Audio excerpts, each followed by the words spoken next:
తెలంగాణ రాష్ట్ర వ్యాప్తంగా ఉన్నటువంటి ఎవరైతే పాలిటెక్నిక్ విద్యార్థులు ఉన్నారో వాళ్ళంతా కూడా నిరసనలు రాస్తారోకోలు ఎప్పటి నుంచో చేస్తున్న సిచ్యువేషన్ కూడా ఉంది. జియో నెంబర్ 97కి సంబంధించినటువంటి ఇష్యూలో ఇప్పటికే BRS party troubleshooter Harish Rao కూడా ఇంతసేపు వీళ్ళకి మద్దతు తెలపడం జరిగింది. మనతో పాటు విద్యార్థులను మాట్లాడించే ప్రయత్నం చేద్దాం. చెప్పండి, ఏం కోరుతున్నారు మీ ప్రభుత్వాలు? Jio number 97 4th point all polytechnic college should be brought under young India skill university network system అని ఉంది. ఆ పాయింట్ వెంటనే తొలగించాలని మా డిమాండ్. దానికోసమే మేము ఇన్నిగానం పోరాటం చేస్తున్నాం. 10-15 డేస్ అవుతుంది మేము పోరాటం చేసి. నిన్న వచ్చి సీఎం ఈ దాని గురించి ఇంత పెద్ద ఇష్యూ గురించి మాట్లాడాక వేరే ఏదేదో ఇంటర్నల్ ఇష్యూస్ గురించి మాట్లాడిండు. అయితే మా యొక్క పాలిటెక్నిక్ ఇష్యూ సీఎం సార్ ఇటంగా మాట్లాడాలి, స్పందించాలని మా ఒక హంబల్ రిక్వెస్ట్. చెప్పండి, మీరు చెప్పండి. ఇప్పుడు ఏం డిమాండ్ చేస్తున్నారు మీరు ప్రభుత్వాలను? మాకేంటంటే ఇది అనేది ఇది ప్రైవేట్లో కలుపుతున్నారు కదండి. ప్రైవేట్లో కలిపితే మోస్ట్లీ ప్రైవేటీకరణ అయిపోతుంది. వాళ్ళు మా దగ్గర ఫీజులు వసూలు చేస్తారండి. సో ఇది మాకు ఏంటంటే ఇది గవర్నమెంట్ లాగానే ఉండాలి, ప్రైవేట్లో కలవద్దు. ప్రైవేట్ పార్ట్నర్షిప్ అంటారు కానీ వాళ్ళు ఎట్లయినా ఫీజు కలెక్ట్ చేస్తారు. ఎందుకంటే వీళ్ళు 2 years 3 years వరకే ఫండ్స్ ఇస్తామన్నారు గవర్నమెంట్ వాళ్ళు.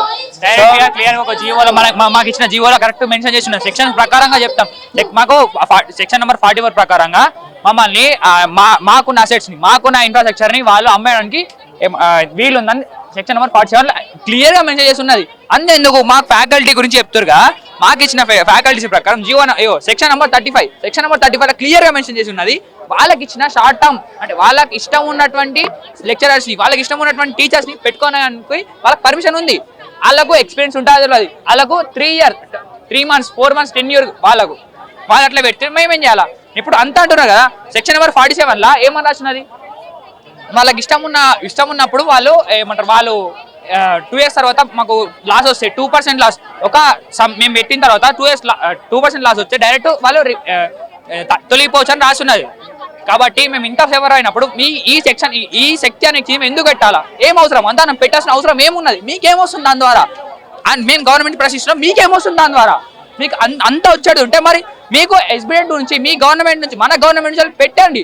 మీకు అంత పెట్టాలంటే గవర్నమెంట్ నుంచి పెట్టండి. ఈ శక్తి బయట వాళ్ళ నుంచి ఎందుకు పెట్టాలా? ఏం అవసరం అంత పెట్టాల్సిన అవసరం అని అడుగుతున్నాం. చెప్పండి, మీరు చెప్పండి, ఏం డిమాండ్ చేస్తున్నారు మీ ప్రభుత్వాలు? చెప్పండి, ఏం డిమాండ్ చేస్తున్నారు మీరు ప్రభుత్వాలు? మాకు పీపీపీ కూడా అసలే వద్దండి.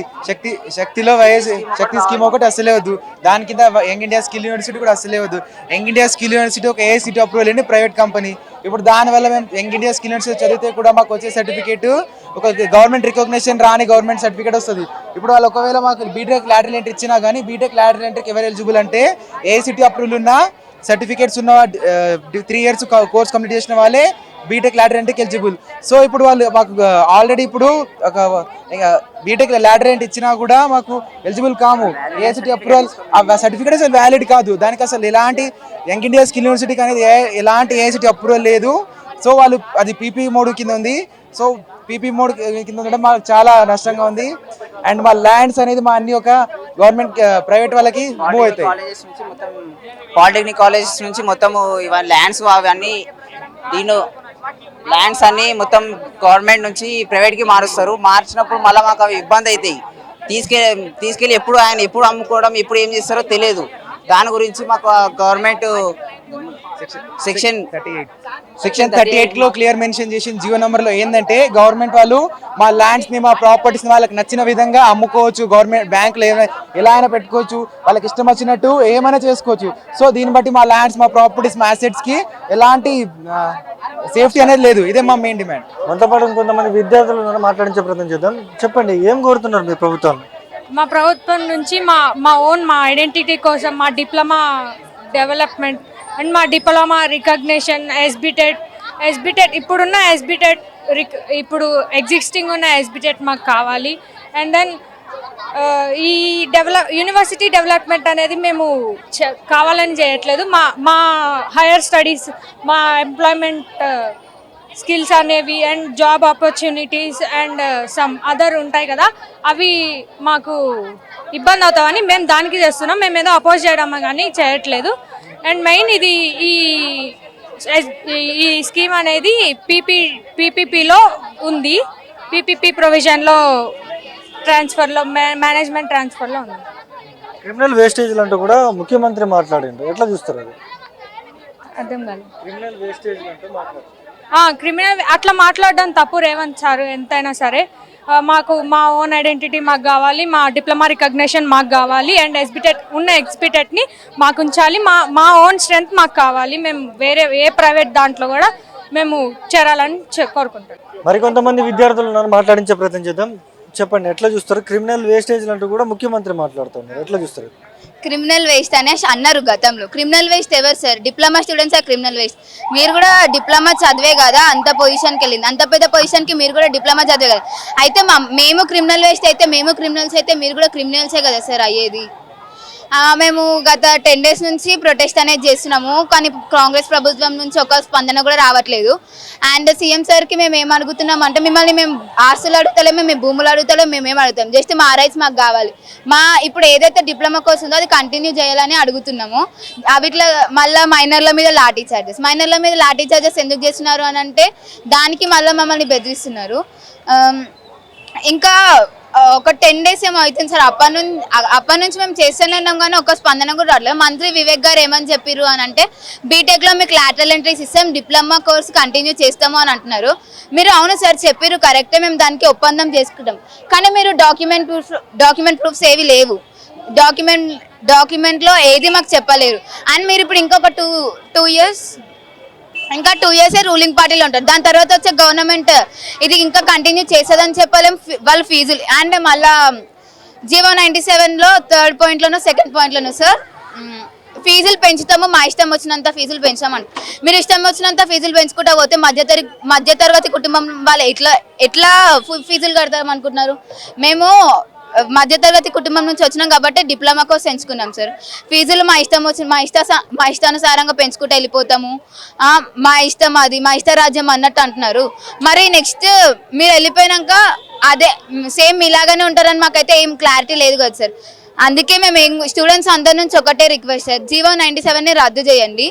మా బీటెక్ ఇప్పుడు ఏదైతుందో బీటెక్లో లాటరల్ ఎంట్రీస్ ఇవ్వండి, జీవో 97ని రద్దు చేయండి, అదే కోరుకుంటున్నాం సార్. ఇంకొక పాయింట్ ఏంటంటే, మేము అసలు జీవో నెంబర్ 97 వద్దనుకుంటే వీళ్ళు ఏం చేస్తున్నారు, ఇంకో కమిటీ చేసి దాన్ని మా రీసాల్వ్ చేస్తే మాకు అది అవసరం లేదు సార్. ఉన్నదానికి ఇప్పుడు నేను 3rd year ఫైనల్ ఇయర్ అవుతున్నాను సార్, ఇప్పటిదాకా ఒక ఫీ రియంబర్స్మెంట్ రాలేదు సార్. ఇప్పుడు నేను మొత్తం ఇప్పుడు సర్టిఫికేట్స్ కావాలని ఇప్పుడు నేను final year sir, next certificates కావాలని అనుకుంటే నేను ఏదో డిప్లొమాలో ఫ్రీ ఎడ్యుకేషన్ ఉంటాను నేను వస్తే, వీళ్ళేమో ఇంకా ఫీ రియంబర్స్మెంట్ ఇవ్వకుండా ఏమి ఇవ్వకుండా ఇట్లా అడ్డుకుంటారు. ఇంకా కొత్త స్కీమ్స్ అంటారు, ఉన్నాయని డెవలప్మెంట్ చేసుకుంటే అయిపోతుంది కదా సార్. ఇప్పుడు కావాలంటే పక్క హాస్టల్ ఉంది సార్, ల్యాబ్స్ ఉన్నాయి, ఒక్క ఎక్విప్మెంట్ లేదు సార్. ఇప్పుడు ఫైనల్ ఇయర్ ఒక్కసారి ల్యాబ్ ఒక్కరు ఎందుకు లేను, అక్కడ ఎక్విప్మెంట్ లేదు. లెక్చరర్స్ నడితే వాళ్ళు ఏమంటే ఫండ్స్ లేవు, మేము ఎట్లా తెప్పిస్తాము, ఎప్పటిదో 50-60 years నుంచి ఉన్న ఎక్విప్మెంట్ ఇప్పటికి ఇంకా వాడుతున్నాం సార్. ఇప్పుడు దీని మీద ఇన్వెస్ట్మెంట్ ఏమంటే ఒక 100 crores సార్, ఎగ్జాక్ట్ 100 crores ఒక తెలంగాణలో పాలిటెక్నిక్ అన్నిటి మీద ఇన్వెస్ట్మెంట్ చేస్తే మన పాలిటెక్నిక్ ఇక్కడికే వెళ్ళిపోతుంది సార్. ఇక్కడ నుంచి వెళ్ళి ఎన్నో ఇన్నోవేషన్స్ అవుతున్నాయి, ఎక్కడికెళ్ళో అవుతున్నాయి. ఇంకా సృజన్ టెక్ ఫెస్ట్ అని ఎన్నెన్నో జరుగుతున్నాయి.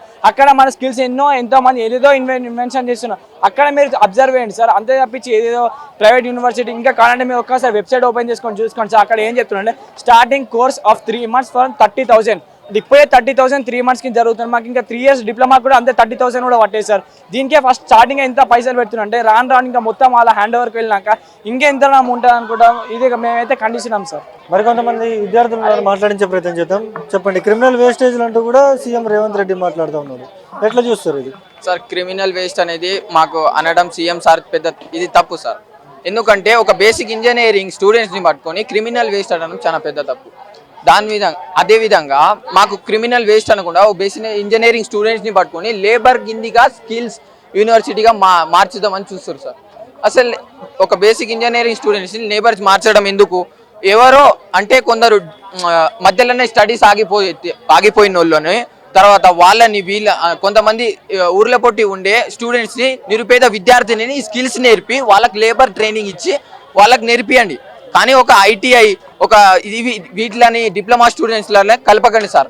ఎందుకంటే మేము థియరిటికల్గా ప్రాక్టికల్గా చాలా నేర్చుకొని ఉంటాం.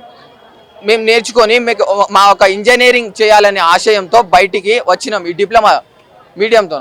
తర్వాత మేము బేసిక్ ఇంజనీరింగ్ బీటెక్లో పోవాలంటే ఇది మాకు రైట్ వే. ఎందుకంటే మాకు డిప్లొమా ఇచ్చేది మాకు చాలా వాల్యూ, చాలా నాలెడ్జ్ ఇస్తుంది. ప్రాక్టికల్ అనుకో డిఫరెంట్ నాలెడ్జెస్ ఇస్తాయి సార్. దీన్ని మీరు లేబర్ స్కిల్ యూనివర్సిటీ మొత్తం థియరిటికల్గా పెట్టి ఐఐసిటి రికగ్నేషన్ లేని ఈ శక్తి యూనివర్సిటీని మాకు వద్దు. అసలు మాకు జియో 97 నెంబరే రద్దు చేయాలి సార్. మా డిమాండ్, స్టూడెంట్ డిమాండ్ అయితే జియో 97 వెంటనే రద్దు చేయాలి. మరికొంతమంది విద్యార్థులు ఉన్నారు, మాట్లాడించే ప్రయత్నం చేద్దాం. చెప్పండి, సీఎం రేవంత్ రెడ్డి క్రిమినల్ వేస్టేజ్లు అంటూ కూడా మాట్లాడుతూ ఉన్నారు. ఈ జియో నెంబర్ 97 కూడా తీసుకొచ్చారు, దీనివల్ల అన్యాయం జరుగుతుందని మీరు మాట్లాడుతూ ఉన్నారు. లేదు, న్యాయం జరుగుతుంది అంటూ కూడా ప్రభుత్వంలో ఉన్న వాళ్ళు మాట్లాడుతున్నారు. ఎట్లా చూస్తారు ఇది? అది ప్రభుత్వంకి న్యాయం జరుగుతుంది, మాకైతే కాదండి. వాళ్ళకు వస్తుందేమో. ఇప్పుడు చెప్పాలంటే మా ఏదైతే ప్రైవేట్ ఉన్న పబ్లిక్ ఉన్న దాన్ని తీసుకెళ్లి ప్రైవేట్ సెక్టర్ కి వాళ్ళు ఇచ్చేస్తున్నారు. ప్రైవేట్ సెక్టర్ కి ఇవ్వడం వల్ల వాళ్ళకు ఎంతో కొంత రెవెన్యూ అనేది జనరేట్ అవుతుంది. దాన్ని మాకు మళ్ళీ తిప్పి మాకే ఇస్తామంటున్నారు. అది ఎంతవరకు ఇచ్చే వరకు ఇస్తారు, తర్వాత ప్రైవేట్ అయినాక కంప్లీట్ గా అయితే గవర్నమెంట్ ప్రైవేట్ కలిసి ఉండవు కదా, ఏదో ఒక స్టేజ్ లో విడిపోతాయి కదా. ప్రైవేట్ అయిపోయింది, ఇంకా ప్రైవేట్ లోనే ఉంటుంది. ప్రైవేట్ అన్నప్పుడు గవర్నమెంట్ క్వశ్చన్ చేయదు. మేము ఇచ్చేసినాము, వాళ్ళు మాకు ఫండ్స్ ఇచ్చేసినారు, అయిపోయింది, ఇంకా ఏదైనా మీరు వాళ్ళతోటి చూసుకోవాలని చెప్పి అంటుంటారు. అప్పుడు ఏం చేస్తాం మేము? ఏం చేయలేము. అందుకే మేము ఇప్పుడే వద్దంటున్నాం. మాకు ఇదైతే బెనిఫిషియల్ కాదు, మాకు అన్యాయమే జరుగుతుంది ఇది రావడం వల్ల. అదే మేము చెప్పేదండి. అది చూస్తున్నాం కదా, ఈ జియో నెంబర్ 97 వల్ల మాకు ఇబ్బంది జరుగుతుంది అంటూ కూడా ఇక్కడ ఉన్నటువంటి విద్యార్థులు అయితే చెప్తున్న సిచ్యువేషన్ ఉంది. వీళ్ళకి సంబంధించినంత వరకు ఎవరైతే బీఆర్ఎస్ పార్టీలో ఉన్నటువంటి కీలక నాయకులు కూడా వీళ్ళకి మద్దతు పలుకుతున్న సిచ్యువేషన్ కూడా ఉంది. జెన్జీ మూమెంట్లో ఎటువంటి ఉద్యమం జరిగిందో ఢిల్లీ జంతర్ మంతర్లో, అటువంటి ఉద్యమం హైదరాబాద్లో కూడా జరుగుతుందంటూ కూడా ఇంతసేపు బీఆర్ఎస్ పార్టీకి సంబంధించినటువంటి కీలక నాయకులు కూడా ఇంతసేపు వీళ్ళకి మద్దతు తెలిపిన పరిస్థితి కూడా అయితే నెలకొంది. ఇది ఇక్కడ పరిస్థితి. వీడియో జర్నలిస్ట్ రాఘవ్తో సన్నీ మైక్ టీవీ, హైదరాబాద్.